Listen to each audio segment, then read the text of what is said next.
Good morning, I'm Miranda. Topping your Newsmax Now update. Thousands of security forces are spreading out across France after last week's terror attacks. The French defense minister says they'll focus on the most sensitive areas. Places like Jewish schools are already seeing more protection.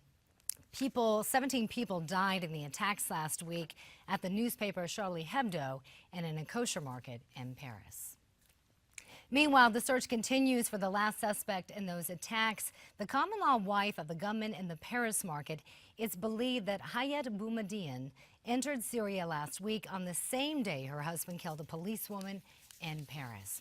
Israel's Prime Minister Benjamin Netanyahu paid his respects at the market where 4 French Jews were killed last week. Netanyahu also took part in the march in Paris, attended by dozens of world leaders, but not President Obama.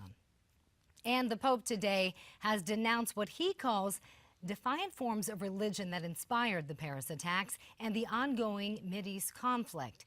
He says religious fundamentalism creates a throwaway culture where human beings and even God himself are rejected.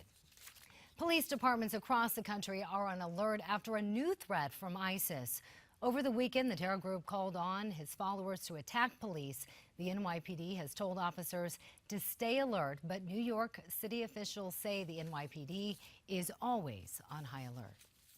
But when we see an event like France, we look at that threat stream, we look at what they did, we look at how they did it, we look at the target selection, and that becomes part of the overlay. Miller says he doesn't think New York is under any more or any less of a threat than before the attacks in Paris. With federal prosecutors reportedly pushing for an indictment of former CIA chief David Petraeus, some are coming to his defense. The retired 4-star general could be indicted for allegedly giving classified information to a woman with whom he was having an affair. But Senator Dianne Feinstein says enough. People aren't perfect. He made a mistake. He lost his job as CIA director because of it. I mean, how much do you want to punish somebody? U.S. Attorney General Eric Holder declined to comment on the investigation into Petraeus.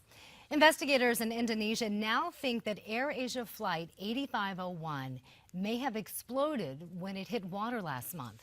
One of the plane's black boxes has been recovered today, and the second has been located. Divers are working on getting it now. 162 people died in the crash in the Java Sea. And that was your latest Newsmax Now update. More coming your way in 30 minutes.